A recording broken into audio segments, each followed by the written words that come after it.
आदिवासी शेर।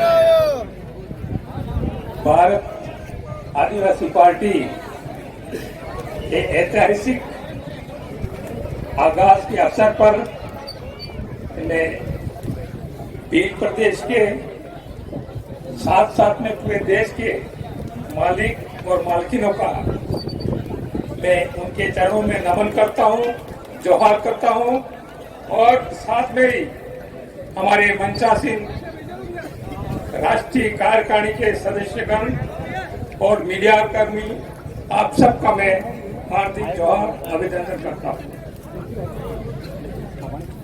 भाइयों, ये एक समय है जो 75 साल तक कांग्रेस बीजेपी ने राज किया और आपको मालूम होगा मानगढ़ में 1507 आदिवासी मारे गए थे। ये हमारे पूर्वजों का सपना था। उस सपने को भारत आदिवासी पार्टी साकार करेगी। हम ये कहना चाहते हमारे मंच पर एक छोटी तो ये हमारे जो पूर्वजों के जो सपना था, उस सपने को साकार करने के लिए भारत आदिवासी पार्टी का आगाज हुआ है। आप देख रहे हैं पूरे देश के अंदर जो नरेंद्र मोदी है वो स्पष्ट बहुमत की सरकार बनी थी, स्पष्ट बहुमत था।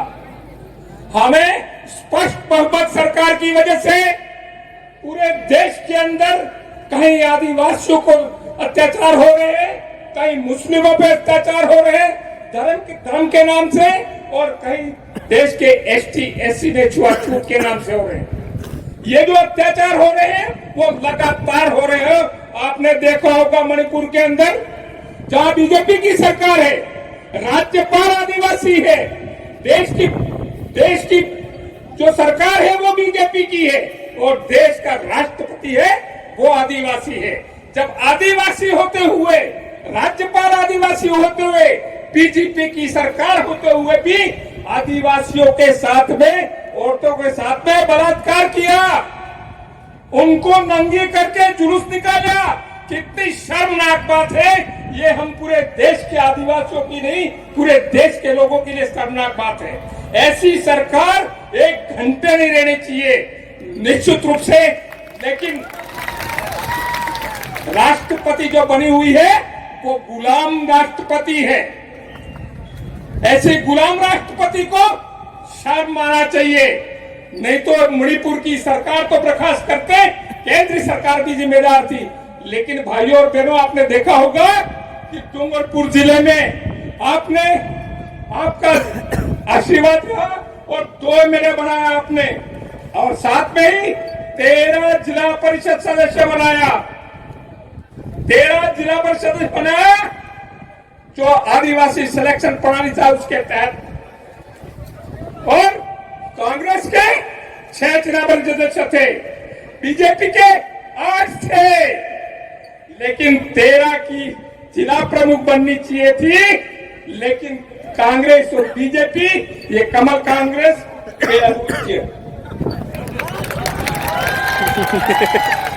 अरे पेड़ हुची तो हुजिया पूरा तड़वर ऊपर थज्या। अरे केरमा आदमी पहिरा ने वेस्पो झगड़ो થઈ પડે પણ આના જિલ્લા માથે એને ઝઘડો નથી જોયું તો આ એવી સાઠગાંઠ है। એટલે હું કેવું ચાહું कि पावर हमारा जिला परिषद में आप सबका था कि 13 जिला परिषद से बना दिए ने अन्य पड़े हुआ। अब आपका फर्क पड़ता है राजस्थान में भी बीजेपी और कांग्रेस गहलोत और वसुंधरा को पेड़ हुआ दो। ये आप करके दिखा सकते हो, आप करके दिखा सकते हो। आपके पास पावर है, आपके पास ताकत है। वो भी ताकत में 17 एमएलए तो बना दिए, तो राजस्थान में जो सुन रहे हैं ये जो भारत आदिवासी पार्टी है उसको ज्वाइन करने तैयारी कर रहे हैं। और निश्चित रूप से राजस्थान में जबरदस्त तहलका मचेगा। और डूंगरपुर की पुनरावृत्ति हो जाए, उसमें कोई शक नहीं हो। मैं कहना चाहता हूं मैं कहना चाहता हूं कि पूरे देश के अंदर अब ये जो जलवा दिख रहा है, ये जो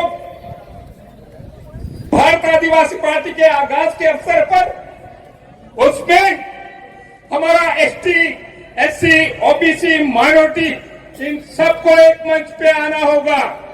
और निश्चित रूप से हम एक मंच पे आ गए तो 2024 का जो चुनाव है उसमें हो सकता है देश के अंदर नरेंद्र मोदी और कांग्रेस शामिल हो जाए।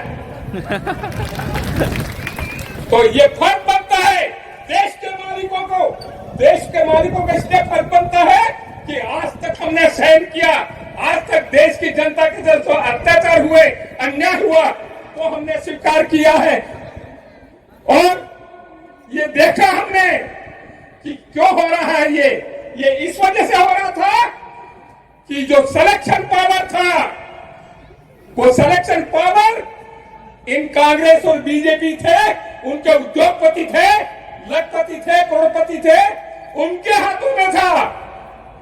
वो सिलेक्शन करते थे, जो एमएलए सिलेक्शन करते थे, एमपी सिलेक्शन करते थे, वो उनके गुलाम होते हैं, उन्हीं का सिलेक्शन करते थे। इसलिए मैं कहना चाहता हूं कि भारत आदिवासी पार्टी आई है, वो जनता तय करेगी, जनता सिलेक्शन करेगी और जनता के द्वारा सेलेक्ट किया हुआ आदमी एमएलए बनेगा, एमपी बनेगा तो निश्चित रूप से पूरे देश के अंदर जनता एक बदलाव आ जाएगा। हमारे गुरु गोविंद का सपना था, ऊसा वाला है नेसा वाला है ऊसा करवाया, और नेसा वाला है ऊसा करवाने का मतलब है कि हाईकमान की ताकत है, ये हाईकमान जनता बनेगा तो निश्चित रूप से की और निश्चय पड़ी जनता है ये ऊसी थी जाएगा। ने पहला जी हाईकमान है, ये हाईकमान ध्यान थकी देश से पड़वाना है। लेकिन ये हम सबका फर्ज है, हम सबका फर्ज है। इस देश के अंदर जो बुद्धिजीवी है, जो मनन करते हैं, जो दुखी हैं, इस देश में जो अत्याचार हो रहे उससे परेशान है, उन सबको एक मंच पर आकर के हमको जो सिलेक्शन प्रणाली है, आदिवासी सिलेक्शन प्रणाली, ये जो गणतांत्रिक व्यवस्था है उसको अंगीकार किया है भारत आदिवासी पार्टी ने। तो ये आप साफ मानिए कि अब जो सिलेक्शन होगा वो सिलेक्शन ऐसा नहीं होगा। सिलेक्शन अब जनता तय करेगी। यदि जनता, हम एमएलए हैं, जनता कहती नहीं आपका काम नहीं है, आप बैठ जाइए यूं, तो हमको बैठना पड़ेगा। इसलिए नकवेल जो है ऊंट की, वो नकवेल हम जनता को देना चाहते हैं। जब जनता के पास में ऊंट की नकवेल होगी तो हमारा हाईकमान है वो भी धाराशाही हो जाएगा। ऐसा गलत करने की सोचेगा तो निश्चित रूप से उसको एक बार नहीं 100 बार सोचना पड़ेगा। इसलिए मैं अंत में यही कहना चाहता हूं, शायद ये समय की चिट्ठी होगी, तो मैं अंत में यही कहना चाहता हूं साथियों, ये देश के आप सबके ऊपर बहुत बड़ी जिम्मेदारी आ गई है। उस बहुत बड़ी जिम्मेदारी को हमको मिल करके, हम जानते हैं हमारे पास पैसा नहीं है, सब कुछ नहीं है, लेकिन हमारे पास में संख्या बल है। और संख्या बल है तो हम यदि थोड़ा थोड़ा उठा लेंगे तो भार उठा सकते हैं। इसलिए ये हमारा जो वोट है, उस वोट के माध्यम से हम नरेंद्र मोदी को क्या, भारतीय जनता पार्टी को क्या, अच्छी अच्छी सरकारों को हम पलट के रख देंगे। इसलिए आपसे निवेदन है कि आने वाला समय है, उसमें हमारा वोट है, वो हजारों करोड़ों रुपया कीमती है। उस वोट को हमको सरकार को बदलने के लेना है, लेकिन ऐसी सरकार लाना है जो हमारे ऊपर अत्याचार नहीं करे और हमारा विकास का काम करे। इसलिए मैं चाहता हूं, आप सबसे निवेदन कर रहा हूं कि ये जिम्मेदारी हम सबको, देश के मालिक और मालकिनों को, आप सबको उठानी पड़ेगी और ये जिम्मेदारी हम उठाएंगे। निश्चित रूप से हम विजयी होंगे। इसी उम्मीद के साथ में आप सबका हार्दिक जोहार, अभिनंदन करता हूं और एक नारा बोल देता हूं, थोड़ा बोल देना आप। अरे जय जोहर का नारा है। ये आवाज दिल्ली तक जाना चाहिए, जयपुर तक तो पहुंच गई है। अरे जय जोहर का नारा है।